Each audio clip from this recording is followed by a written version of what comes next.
Ho ho ho! It's War with the Matemas. Does that work? Yeah, I'll go with it. Yeah, well, you're gonna have to, because it's probably what I'm gonna call this one. Okay. Or some sort of weird esoteric reference to something else going on in this episode. I'll have to do some of them then. This is War with a Mate with me, James. Me, Andy. And this is the Christmas extravaganza, which means we haven't played the game because we don't have time to play the game right now. Yeah, it's a coming busy up to- festive season. It is. It's coming up to Christmas. We've got all sorts going on, but we have managed to siphon off a little slice of time to make sure that you get your weekly dose of us, even around this festive period. I just really hope you're not listening to this when you should be spending time with loved ones or playing with your toys. Put it on for the family. Actually, that's a good idea. Let's pivot that round 180. Play this in front of the whole family. This is a perfect thing. You know when Christmas comes around and everyone's sort of full of food and they're all lethargic afterwards? Just stick this on instead of a nice Christmas movie. Yeah. Because this will be coming out. This should be around Boxing Day. It won't be ready for Christmas. This one. Christmas is on a Thursday. Maybe chuck it on when you're hungover from New Year's or something. Oh yeah, that's a good idea. I don't imagine many people will have this one on between Christmas and New Year, unless you're at work, which I am. I'm working between Christmas and New Year. Yeah, I guess a lot of people work between around Christmas. So Are you working between Christmas and New Year? no, I had some time off. So at the end of the year, so Lucky bastard. yeah. Every place I've worked, I need to schedule. You need to put your Christmas holidays in quite far in advance, and you only get a select few days that you get to have assigned to you, which means you get a sort of 2 or 3 day window at best. Which means I've never really had that joyous moment of being off For a while. for the remainder of the year. Yeah. Which you seem to nail every single year. Yeah. You seem to be off from halfway through December up until the end of the year. Yeah, it's actually kind of because I should take more holiday and spread it out. Yeah, that's a good point. Do you actually do anything in the middle of the year, or do you just save it all for the Tend end? to save it all, or go away for a week like we did, Yes, but then not use. the big War with the Maid company trip to Budapest, Yeah, paid for by ourselves, and it was well, with you got to someone. spend money to make money. I don't think we certainly didn't make any money on the Budapest trip. Well, I didn't. I don't know what you were up to. I slipped away to make some deals. That just sounds really suspicious. I was when we were in Budapest, I was propositioned by a taxi driver who tried to sell me drugs on the way back to the hotel. That was confusing. The whole series of events was odd because it was quite late on. I'd went to that club, which was not too far from the hotel, and they had a rock night on, which I was very excited to go to. And I was coming back. It was our last night there. And they pulled up outside the hotel, and I was ready to go in, and this is 4 a.m., and he turns to me, and he looks at me in the strangest way, because he doesn't turn from the front. I was in the back. He doesn't turn from the front and look between the driver and passenger seat. Instead, he turns and looks at me between his seat and the door. Well, it's better for doing crimes because it's narrow. If it feels claustrophobic, it's harder for the Yeah. police to detect. Despite the fact he's turned so someone could lip read him through the window. And then he offers me, what he says is, that, would you like the good stuff? And I was like, this so euphemistic, you've not narrowed down anything. You could be propositioning anything at all. And then he says cocaine, and I go, no, thank you. I would not be interested in that, especially when I've just arrived back at my hotel room at 4 a.m. I'm going to bed. I've got a flight tomorrow. I was up for a good 24, 36 hours from that point, I think. If you'd done that journey back, which was really grim, also coming down. Coming down from a drug intake, that would be Oh my god. such a negative experience. Well, the taxis in Budapest, we had a fun few experience with taxi drivers. Oh, yes. Because there's also the one that catcalled a girl and then looked at us like, eh? And we were just sort of no, that's Uncomfortable. we're not interested in this behaviour. And then another one who was like, have you seen the scenic route? Because we were heading back. It was hot. And we were like, we don't want to walk. We'll get a taxi for a 15-minute journey. And then he was like, oh no, I'll show you the sights. It'll only be an extra half an hour. Yeah. And it's no one gets in a taxi for that experience. We were coming back from because we'd spend a day at the zoo. Yes. Which was a lot of fun. If anyone's going to Budapest anytime soon, go to the zoo. It's a great zoo. It is great zoo, a lot of fun, a lot of animals. The elephant there was a real standout. The common Gundy, maybe the best animal that we saw.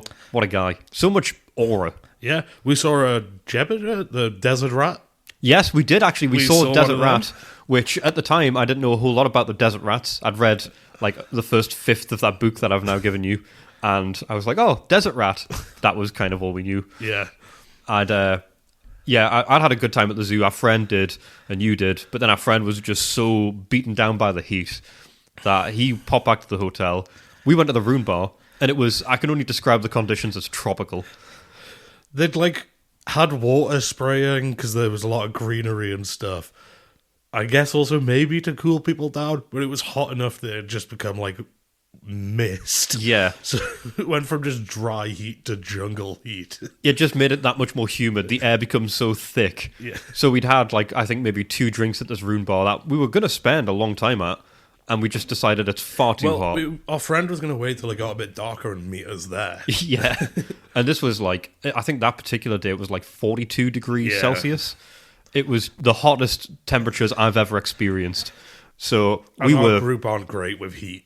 No, we're not. I burn immediately. Yeah. I had to constantly lather myself with. I got aerosolized sun spray. So it was SPF 50, and by some miracle, and I guess over applying of that sun cream, I managed to not get burned. But that was so touch and go. But that's when we got back in the taxi, and then the guy. That's when he started offering to give us a tour of. Is it Heroes Square or Hill? Yeah, I think it was Hill. Quarter, it's something like that. We were on one side, and he was literally going to take us across the river, up this hill covered in trees with a shrine at the top that overlooks Budapest, then down past the palace and stuff, and then loop round and cross the river again. And it was sounded like a quite well designed tour. Yeah, but you sign up for a tour, you don't. I guess maybe it is the kind of thing in a city that is so tourist oriented. Yeah, because you wouldn't get that here in the UK. You don't go to a city in the UK, hop in a taxi, a black cab, and then they're like, "Do you want a tour of the city?" It's like, no, I don't. I want to go somewhere. They just try to feel out whether you vote for reform or not. Yeah, they drop very leading questions, and it's usually quite an uncomfortable experience in a taxi here. Yeah, I don't think I've had many pleasant conversations with taxi drivers, especially for some reason during the day. I feel like the taxi conversations in the UK are more inflammatory during the daytime than they are at night. Maybe because at nighttime they're used to people being inebriated and maybe a bit rowdy, whereas during the daytime they're just happy to speak their mind, regardless of how unpleasant that mind is. There's misogynistic comments, there's racist comments, just all round an unpleasant journey. I've taken to now putting my headphones in when I get in taxis a lot of the time, which unfortunately means sometimes I'm being rude to a polite person, probably. But I also don't really want to take the risk of engaging in a conversation where... definitely be the default to be I'm not going to talk, and then there's a button if you're open to chatting.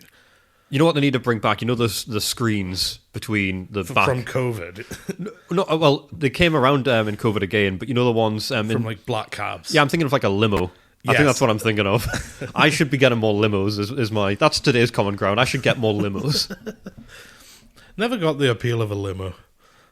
Well, I was watching Die Hard last night, and there's at the start of the film, Bruce Willis gets in a limo, and he sat in the front.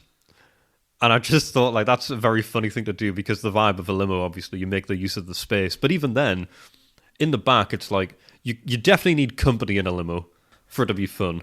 Yeah, there might be nowhere lonelier than being one guy in a limo. The loneliest man in the world. It's not the guy who was on the International Space Station when it went around the Earth. It's actually someone sat in the back of a limo. Anyone who's isolated themselves in such a way that they're getting solo limo rides. Because the only time that is at all beneficial is when you step out the limo at the destination. But if you step out by yourself, it's what the hell happened in there? Why is there not more people coming out? Well, as long as people don't read into it too much, then you look cool. If you just get out and people are like, oh, this guy just got out his limo, just solo. But if they do think about what that journey must have been like, it becomes a much more uncomfortable situation. I've never been in a limo, I don't think, ever. I don't think I have either. I mean, we're going to get the War with a Mate limo at some point. Oh, yeah. We'll show up at a live event in a limo. A limo each. Oh, that's decadent. I like it. I think I'd probably be airdropped into a live event. Oh, like the Queen at the Olympics. Yes, that's it. We would do because I presume it'll be a stadium tour that we're going to do next year. We'll halo jump onto the stage. So yeah, we're going to be sponsored by Red Bull. Do a Felix drop. Oh yeah, is he dead now? Am I right in thinking he died? Not from that. Not from that. No. Did he have a? I think he died from some other accident. That feels sort of. It's sort of like Steve Irwin, where it's like at that stage, the only thing that's going to kill you is your career. Yeah.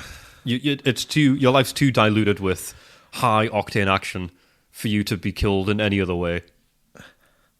Yeah, it's sort of you want to go out on your shield in that profession. I feel that's probably really dark. Like, no, you probably want to have a successful career and then die in like your bed surrounded by loved ones at age 90. But it doesn't feel like it tracks that way. Yeah, I mean, I certainly don't want to die during War with a Mate. No. But by the same merit of Steve Irwin's mantra, if I die during a recording of an episode, keep it rolling. We've got to keep the action going until it's finished. The common ground section, admittedly, will be tough. Is that what he said?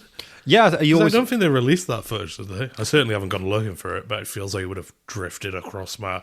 No, I don't think they've ever put it out there. I think his whole idea was always keep it rolling. If something happens to me, just keep the cameras going so we can document whatever this event is. But then when he died, his family understandably have went, don't put this out there.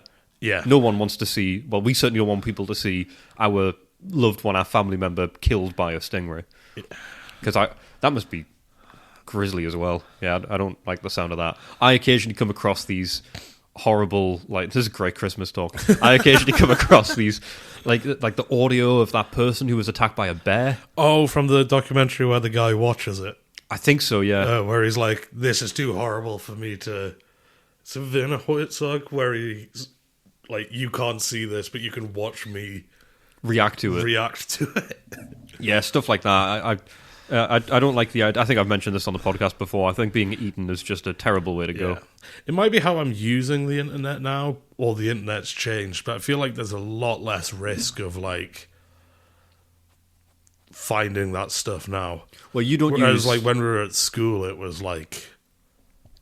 Well, it was constant. Horrific things being sent to each other. Well, that's it. That was another thing. People were looking for it. It was the ecosystem of school where you'd be Bluetoothing each other ringtones and sending each other videos of people being beheaded, which is unfortunately, horrific. For some reason, part of the subculture that we grew up in the UK around that time, which is insane. I think it was internet at that time. Yeah. It was still sort of Wild West. And build the like Facebook highways and stuff. Yeah, whereas now, I guess one area where that is still prevalent is apparently Twitter, which I've never had a Twitter. I've never used Twitter to any real extent. Occasionally I come across articles where I need to go onto Twitter and it locks me out because I don't have an account. And then sometimes on TikTok, because I admit, unfortunately, I do doom scroll through TikTok from time to time being pretty much daily. And sometimes on there, you get flashbanged with a horrible video. Yeah. Usually around some sort of big event. I mean, Charlie Kirk's death, that's one that was just constantly being plastered all over TikTok. So that's unfortunately one I've had the displeasure of seeing. It does also seem like the entire war in Ukraine, everyone involved was wearing a GoPro. That's another thing. That entire war is just on the internet. Well, that's a crazy thing. If you compare that to the North African campaign, I guess let's get a touch of relevance here. Let's swing it back, shall we?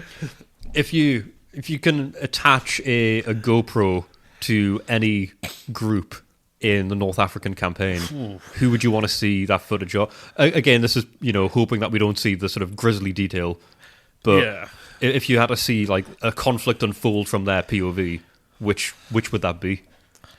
I think I want a lot, but Because I think an interesting perspective would be SAS.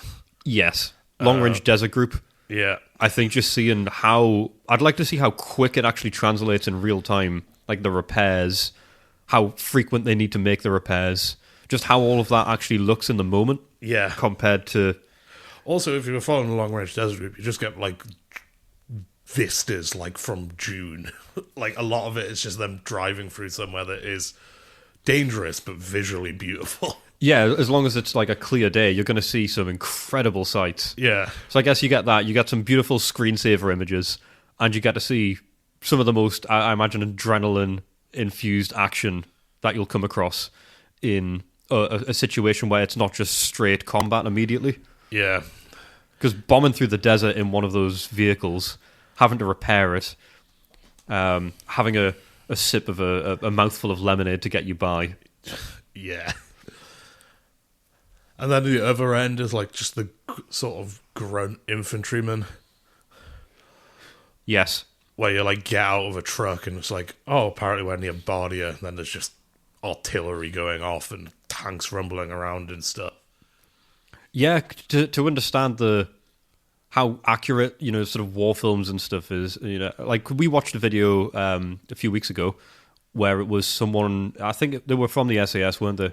Oh yes, it's one of those. Yeah, we watched one of those videos where like someone reacts to their profession on a film. Like, I think it's GQ or Vanity Fair or whatever. But yeah, they do the like expert reacts, and it was the SAS guy. And there was a bunch of films he'd looked at and some TV shows, and for the most part, he had some critiques to throw out there. And one of them was Saving Private Ryan, which I've always understood to be praised, because I've only seen it a couple of times, and it was a while ago. But it's always praised for the D-Day scene. Yeah. Where it's just so visceral and, people are being absolutely torn to shreds by the guns on the embankment. Yeah. And, that's not necessarily the chaos, yeah. That's not necessarily something I'd like to see POV, but what I would like is almost a simulation of the claustrophobia of being under like a hail of bullets and artillery fire, and just to understand the sensory experience of that in a safe environment where I don't actually have to be there. I can't imagine how, like, the noise must just be so overwhelming. Your senses must just shut that out almost. I feel like to filter it. Noise like that, for me, when it reaches a certain point, just becomes like a wall where the shouting's woven into it, but the words lose their meaning. Yeah. Like, and that's nothing I've experienced that's even close to that, but it just becomes a singular sort of sound. Yeah, because I've had it before when I've been in situations where, it's been intense, and I don't know if this is... I doubt this is unique to me because I'm a person and my body reacts the same way to stimulus as others. But do you ever have it where in like a moment where like time slows down a little bit and it feels like your field of view expands? Yeah, you like pull everything in. Yeah, it almost feels like you can like view everything in your peripheral completely clearly as if you're looking directly at it. And I don't know if that's just the way like that information is processed in the brain when some sort of chemical is released. But it's just such a weird sensation because I had a DIY mishap very recently where I was drilling some holes into a wall and I hit a water pipe, and this is the first time using power tools as well. So embarrassing. And I hit a water pipe, and thankfully nothing too severe, but the water burst out. It was the last hole I needed to make, and I hit this water pipe, and water just burst out, and it was just a constant stream for a good 5 seconds. And as I was watching that, I was like, the house is flooded. I've ruined this house. Like, everything's ruined. Yeah. And everything went in slow motion. My field of view just expanded massively. Which is not helpful for plugging a hole behind a wall. I need to see one specific point very clearly. I don't need to see everything in the room. But then the water started to pour downstairs. Like, it was coming through the ceiling fixtures for the light. And in that moment, like, the adrenaline that kicks in, it's very funny that my body reacted to that in that way. And there's people who've been in wars where they've probably reacted a similar way, maybe even calmer because they're used to it. Yeah. And my body's just like, this is the most terrifying thing that can ever happen. You've hit a water pipe. It was a radiator one as well, so it was just horrible. Stunk horribly. because it's got whatever chemical they put in radiator water to make it heat up faster, maybe, or maintain heat longer. I don't know what they do at water in radiators, but it's always sludge when you drain them. It's like a black, like tinted. It does make you go like, what is going on here? Because my understanding is you've just put water in here. And then you heat it up in a metal container. The water that comes out of all the other pipes in my house isn't filthy. Yeah. Because it must be like a closed system. Yeah. Do you have to replace radiator water? Oh, I should probably find that out. Boiler does, I think. Where does it get the chemical from? I don't know. I'm just so dumb. We're just broadcasting how idiot we are. Oh my god, that's even worse. Incredibly basic questions that are just like information you should pick up being alive. There's so much that you pick up through osmosis, but there's so much I've yet to learn. Oh yeah, and also I think we've talked about this. Is I also have the paranoia about doing things wrong. I know exactly where this comes from. Yes, because there's a video, I think it's sort of an internet classic, of a guy on a podcast who sort of reveals that he makes a cup in his hand with toilet paper and then would shit into that and then like drop it into the toilet. Which is so foul. And it's like 3 minutes of like footage of like a guy finding out he's been shitting wrong his entire life. And as funny as it is, there is an element of like, what basic thing that like you just sort of do in private am I just doing wrong? If he spent his whole life thinking that's accurate and that's the way normal people do normal poo, then what have you been doing that you've just taken for granted? Yeah. Because going to the bathroom is quite unique in that it's always private. From like the moment you're toilet trained, that is now a personal private activity. Yeah. It's no longer a spectator. But there's also other areas of life where, depending on your lifestyle, you might end up doing it completely alone. Like, this doesn't apply to you, but there's some people who have like meals on their own forever. Like, they'll never sit around other people and eat. They'll not go out to restaurants and eat. Yes. And like, it's just maybe the way that you then eat a meal. Like, yeah, you just hold a fork weird or like... Yeah. Like, because I do, this is a very small scale compared to that, but I've got my knife and fork in different hands. I always hold my fork in my right hand and my knife in my left, but I'm right-handed. Yeah. I don't know where that started from, but I can't do it the other way around. For some reason, trying to use a fork in my left hand, my brain just does not allow that to happen. Yeah, because I was thinking about it, and I was like, no one's shown me how to brush my teeth since I was like 5.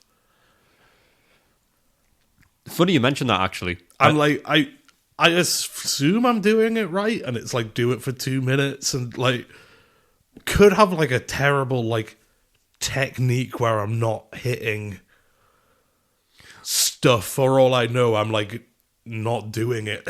Well, there is actually a tip I got a little while ago, is when you're brushing, you need to be careful when you brush with your dominant hand, because one of your incisors at the front you'll always miss, typically when you're brushing, because of the way that you move with your dominant hand. Oh. So when you come in the other side, you need to like do a swap. Yeah, so it's sort of the incisor, I think it's the incisor on the side of your dominant hand, you'll tend to miss and not brush as thoroughly because of the angle that you come in. I'm like imitating brushing my teeth now. I also saw a post a little while ago which said that you'll never feel more of a stranger to yourself than if you try and brush your teeth with your opposite hand. And I tried it, and it's right.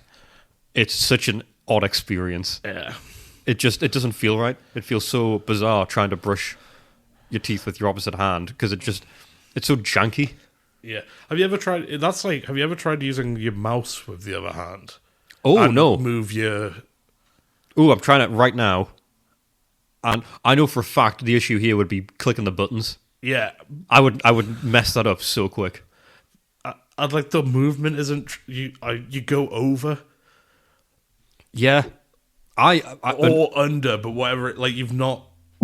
Your hand hasn't, like, synced up with your computer mouse. Funny thing, actually, you mentioned mouses. I use my mouse like this. Don't know if you can see that. Yeah. But, like, wherever the screen is, like, say it's directly in front like that, I don't use it directly pointing to the screen. Yeah, I have mine at an angle as well. Yeah, mine is almost when I use a mouse, it's actually pointed sort of left. Like I have 45 degrees from what I'm looking at. Yeah, I've got it on my right hand, but I always point it to my left, which I don't know why, but that's become a bit of a staple. I think it's probably because I've always, when we played D&D for the last 10 years, whenever I use my mouse, it's usually resting on my laptop and there's not much room. So I just have this little space that I'm maneuvering within, and there's no way for it to sit forward pointing. Yeah. So I think that's what I've done. I've broke my my mouse maneuverability.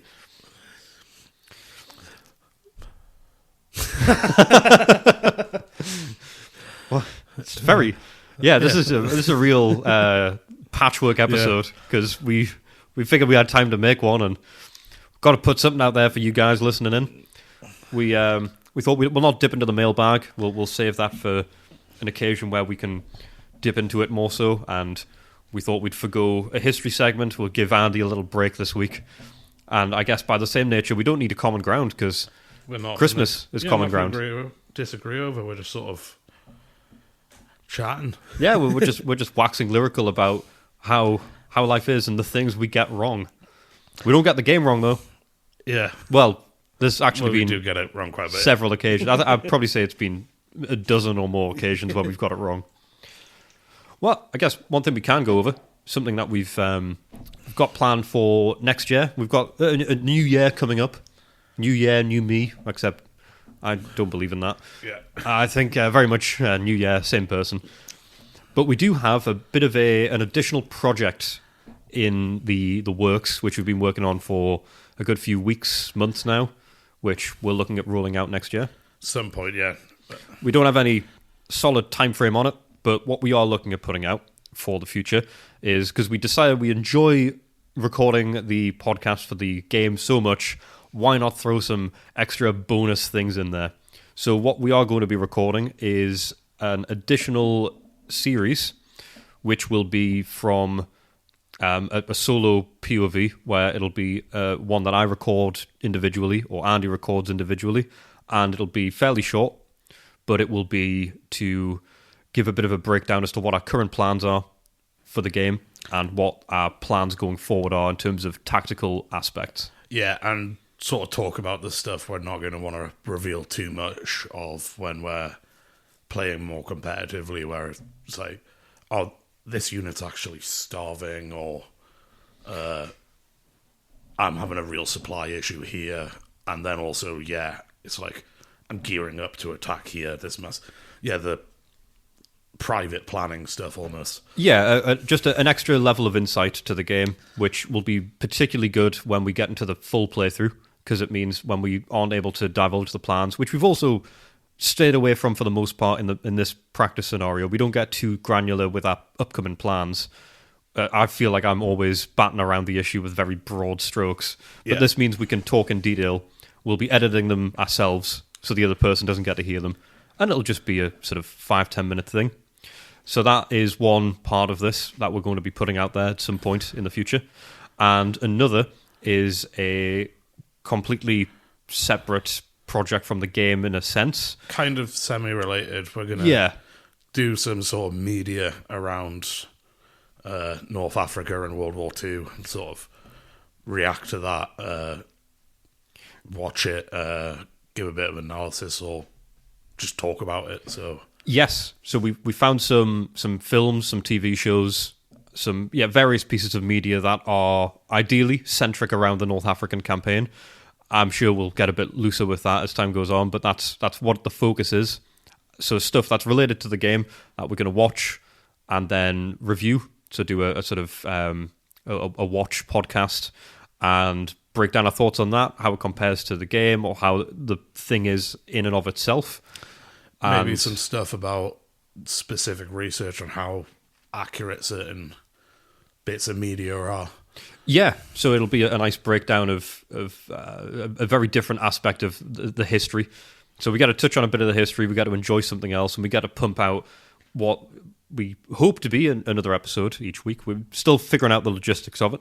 But what we are planning on doing is wrapping all of this in the umbrella of a Patreon. So that would be the plan, to get that, the watch aspect of things, as well as the personal predictions and insights. Yeah, maybe occasionally some stuff that's probably not a history segment, but because it's not quite related, but is interesting, that might go. It's a lot of stuff where we don't want to clutter The main the feed. feed, but there's stuff we want to do. Yes, because we'll always be releasing an episode for the game playthrough every single week until we finish, which is the rest of our lives. So that is always going to remain in the same structure. But we thought some extra bits and pieces for those interested. We enjoy doing it. We have it on good authority that other people enjoy hearing it. So it's something we're working on. We've got some material already in the works, but we just want to make sure we refine that before we think about putting it out. And get a bit of a litmus test on interest. Exactly. Want to make sure that it's what the people want. Yeah. And you, as the people, let us know if there is anything we can add in there, because we've got this the watch with a mate aspect of things and the personal insights to the game, a few other history aspect and things to smatter in as bonus material also. So we're looking at regular bonus stuff, but we also want to make sure we're delivering stuff that people have a direct interest in as well. So let us know if there's anything else you'd be interested in, and we'll see how we can wrangle that in, see how we can fit that in with our time, and how we can make it realistic for us to commit more time to things. That's kind of what this plan is. Because we enjoy doing it, but it's hard to carve out time. But if we have a bit of more reason, it's more justifiable to people in our lives that we need to spend 2 days a week. Yeah, we need to rally this and petition it towards the other aspects of our lives and explain why it's fine for us to do this. So that's coming up. That'll be fun. I think we've got a good year ahead of us, Andy, because we are going to be definitely finishing the scenario. 100%. We will be starting the main game, which means we'll be doing all of this all over again. Yep. Also, this time next year, we'd look to probably be releasing our templates that we've worked on through the scenario, and then we'll refine over the first few turns. That's right. Of the main game. So ideally, that'll speed us up massively, but could also make the game more accessible to any fans, because people have said they've got an interest. So if we could make the 20-turn scenario, or even the 6-turn scenario, something more manageable so more people get a chance to play, I think that would be a cool thing to do. Yeah, if anyone out there decides to buy this game, if for some reason you've taken this not as a cautionary tale but as some sort of inspiration, which we really decry as an idea, then it means you have a bit of an easier way to get a hold of playing it rather than just starting from scratch. Although starting from scratch is part of the fun. Also give that a go, perhaps. That's another thing for the potential Patreon, because we've had a lot of people write in about other board games. Yes. Where they've said we're inspired, but we're not doing the whole hog, so we've bought some. So it'd be cool to do some reviews of other, I think maybe more bite-sized board gaming, and potentially some wargamey stuff where it's not going to be a month to finish, but we could play if we get an extra day here or there. Yeah, it means we can delve into some games that are a bit more accessible and aren't the hardest or longest board game of all time. Yeah. Means we can play something that might actually be fun from go, start to finish, with no lull periods. And a finished game in a day. Yeah, I shouldn't be going through the 5 stages of grief regularly every time I'm playing a board game. So it'll be nice to just play one where it is just a game and it's just a bit of fun. But we won't be doing, is it Code Blue? Oh, yes. Yeah, that's we're another. not paralleling a comparable game. Yes. That's a level of insanity our brains can't handle. Yeah, we're not doing a bonus run where we do the same thing twice. We don't have that in us. No. We just can't be doing. I say that. I didn't think I'd be doing this. Who knows what the future holds, but there's no plans for that. No. Code Blue can stay where it is for now. We're not getting to Someone that. else can pick that up. Yeah, that's a different podcast. Whoever wants to do that, give it a go. So we've got that. We've got end of scenario. We've got bonus content. We've got main game begins. We do predict there'll be a hiatus, not in releasing episodes. We'll still do that for the main run, but a hiatus between finishing the scenario and starting the main game while we refine our templates, our spreadsheets, the way we organize things so that we can produce some very clear and accessible material for everyone to follow the game along. Yeah. We're also going to we're going to go over the rules again once we've actually played the game. Yeah, when we Make finish like the scenario. cheat sheets for this is combat, this is trucks, this is air stuff. So there's like a sheet for each bit that will collect rules from throughout the book. Yes. For our convenience. And again, we'll share all of that stuff. Exactly. A hiatus for a few weeks, maybe a couple months at worst, and make sure that we've got a fully refined system so that we can put out pictures of the game regularly. We can put out the sheets that we're using so people can follow along with how our units are getting on, and just all of the granular stuff that we've been really eager to put out there that is, at the moment, too jumbled to put out there reliably without confusing our situation even further. Yeah, it's currently spread through notebooks and stuff, but Excel spreadsheets, notebooks. I've got stuff on my notes page on my phone, notes, yeah. keeping track of water evaporation and usage. So there's just a whole host of stuff that we need to be able to put out there in a really easy to understand format.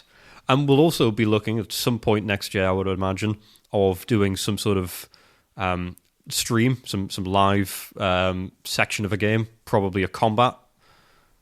Yeah. So that's something that, again, it's sort of blue sky thinking for that we need to figure out how we'd actually show the game. Position a camera.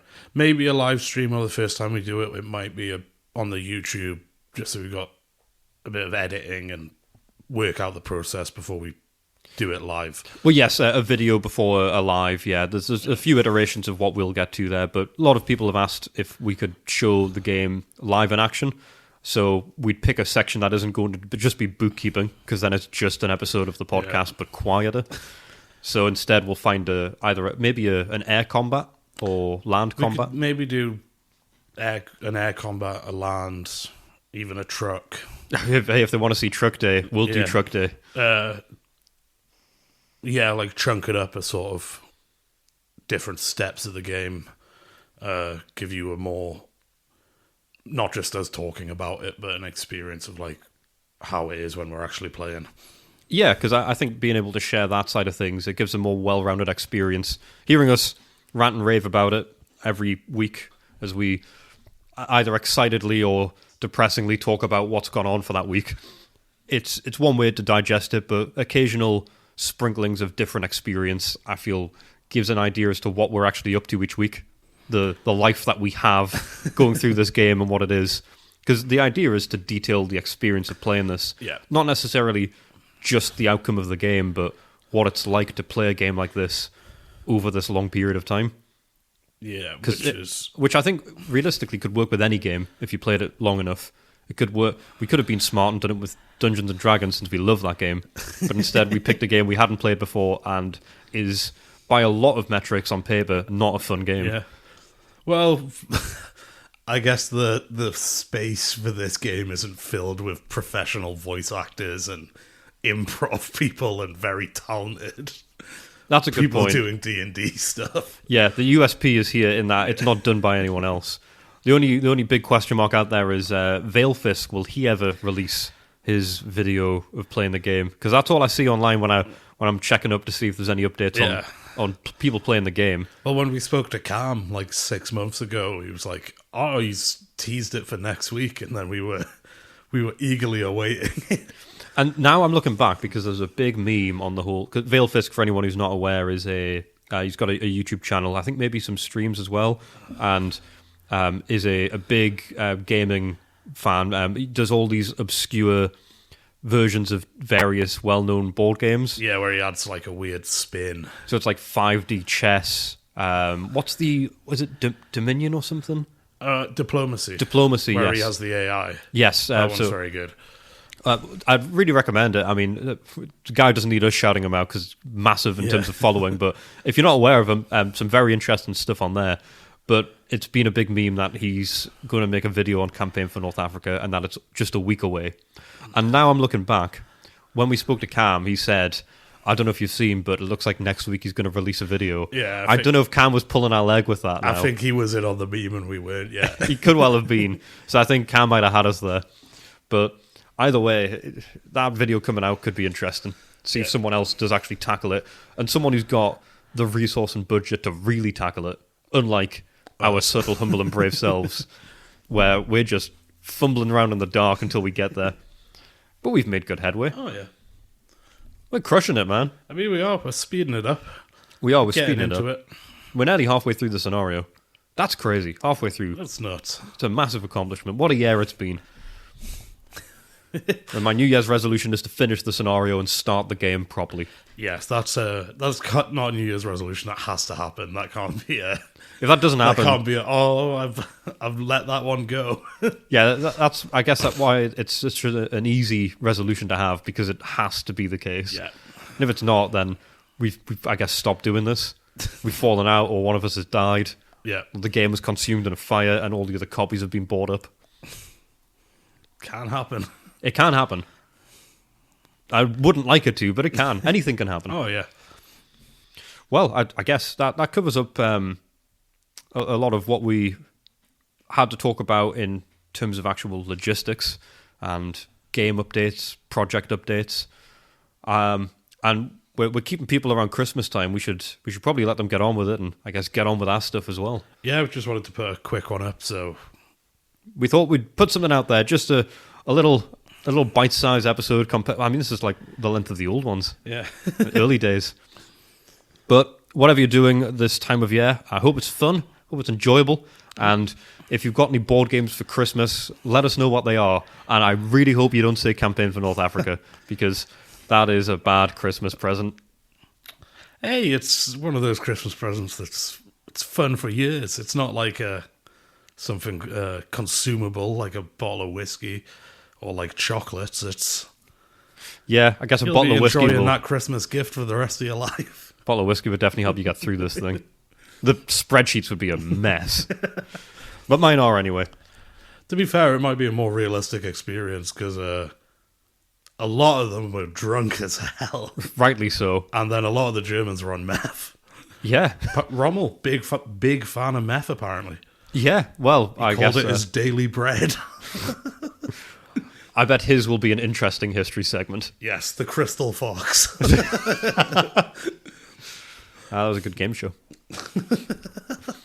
Well, I hope you all enjoy your festive period, and we'll pick up with you before the new year, and we'll gear up for whatever that holds. But until then, I've been James. I've been Andy. Thanks for listening. Stay subtle, humble, and brave. In those festive deserts of your mind. Good night.